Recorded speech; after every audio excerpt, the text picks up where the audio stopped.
ሰላም ውድ ቻናሌ ተከታታዮች እንዴት ናችሁ? በዛሬ ክላሳችን ደግሞ እንዴት አድርገን የዩቲዩብ ቪዲዮ ከቨር ፎቶ ወይም ደግሞ ተምብኔልን እንዴት በቀላል መንገድ እንደምንሰራ ነው የማሳያችሁ። ስለዚህ የዩቲዩብ ተምብኔልን ለመስራት ሁለት ስቴፕ ነው የሚጠበቅብን። አንደኛው አፕሊኬሽኑን ዳውንሎድ ማድረግ ሲሆን ሁለተኛው ደግሞ የተሰራ ተምብኔል ላይ ገብተን የራሳችንን ጽሁፍ ኤዲት ማድረግ ነው። ዩቲዩብ አውቶሜሽን የምትሰሩ ከሆነ እንዴት አድርጋችሁ በኤአይ ተምብኔላችሁን እንደምትሰሩም የማሳያችሁ ይሆናል። እዚህ ጋር ልነግራችሁ የምፈልገው ነገር ኤአይ ኮንተንት የማትሰሩ ሰዎች በኤአይ ተምብኔላችሁን እንድትሰሩ ሪኮመንድ አላደርግም። 100% ኤአይ ኮንተንት የምትሰሩ ሰዎች ግን በኤአይ ተምብኔላችሁን ብትሰሩ ችግር የለውም ማለት ነው። ወደ ቪዲዮ ከማለፋችን በፊት እንደተለመደው ቻናሉን ላይክ፣ ሼር፣ ሰብስክራይብ ማድረግ እንዳይረሳ።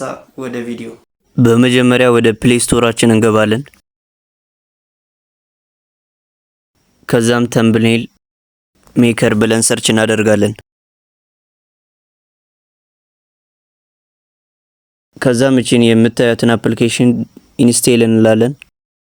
እኔ እንግዲህ ስላወረድኩት ነው። ከዛ በኋላ ኦፕን እንለዋለን። እንግዲህ ይህንን ይመስላል አፕሊኬሽኑ። የተለያዩ ተምብኔሎች አሉ። እኔ እንግዲህ አንዱን መርጬ ላሳያችሁ ለእናንተ። ለምሳሌ ይህንን ክሊክ እናደርጋለን። ከዛ ከታች ኤዲት የሚለውን እነካለን። እዚህ ጋር ሌየር የምትለዋን አንዴ እነካለን።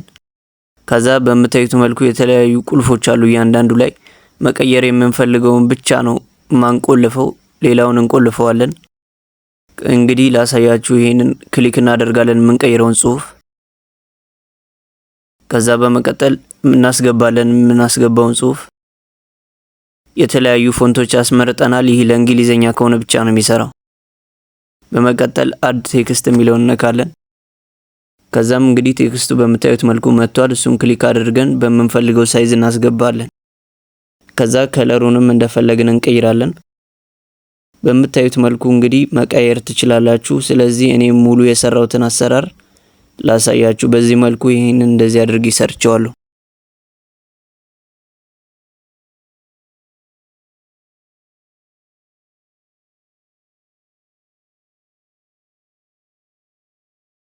በምታዩት መልኩ ጨርሼዋለሁ። እንደዚህ አድርጋችሁ መጠቀም ትችላላችሁ። ወደ ጋለሪ ሴቭ የሚለውን ነክታችሁ ሴቭ አድርጉት።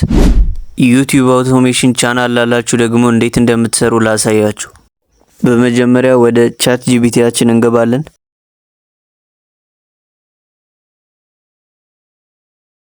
ከዛም ስለ ተምብኔላችን ሀሳብ እንነግረዋለን። ለምሳሌ ኔይማር ቪኤስ ሮናልዶ ብለህ ተምብኔል ስራለን እንለዋለን።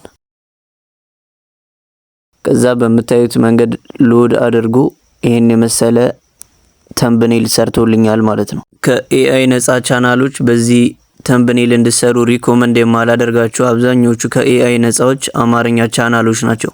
አማርኛ ቻናል በሚሆንበት ጊዜ ጽሁፍ እየጨመረ ጽሁፎቹን ኤአዩ ስለሚያበላሽባችሁ ነው በዚህ ሪኮመንድ የማላደርጋችሁ። የሰራነው ተምብኔል ካልተመቻችሁ እዚህ ጋር ኤዲት የሚለውን ነክታችሁ ቅር ያላችሁን ሀሳብ ትገልጹለታላችሁ። በትክክል ከጨረሳችሁ በኋላ እዚህ ጋር ዳውንሎድ ምልክቷን ነክታችሁ ዳውንሎድ ታደርጋላችሁ። ዛሬው ክላሳችን ይሄንን ይመስል ነበር። ያልገባቸው ነገር ካለ ኮመንት ላይ ጻፉልኝ፣ የምመልስ ይሆናል ማለት ነው። በድጋሚ ቻናሉን ላይክ፣ ሼር፣ ሰብስክራይብ ማድረግ እንዳይረሳ። ጉድ ላክ